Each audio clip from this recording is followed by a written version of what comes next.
So occasionally I see information coming out from the CBO, the Congressional Budget Office, which is the federal agency. It's supposed to help with managing the federal budget.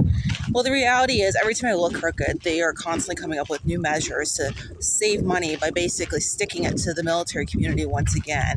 And it's always so interesting to me that there's such an aggressive recruitment campaign so often to get young, healthy, energetic people into the U.S. military.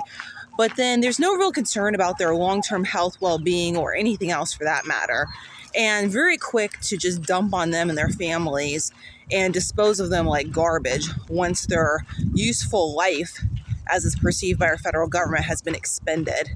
And this is really exhibited by the Congressional Budget Office. The Congressional Budget Office wants to throw military community on the chopping block, military veterans, their families, whatever, anything in the military with actual humans that are involved, real people, instead of looking at cutting the multi-billion-dollar Department of Defense contractor budget for these companies that are keeping wealthier and the people that own them keeping wealthier, or all the money that is for my entire life that I can recall going out to all these foreign countries, or for foreign wars, or money for foreign governments.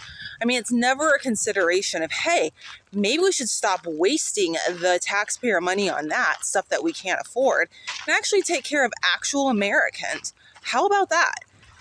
And it's not an isolated incident. I mean, this Congressional Budget Office, I keep seeing it constantly, these attacks on the military community. You know what? I'm really sick of it. And if I had kids, I would not allow them to join the military if I had any say over it whatsoever, because this is the way that they treat the military after they're done with them. And I'm so sick of it. It's been going on my whole life. It's been going on before I was born.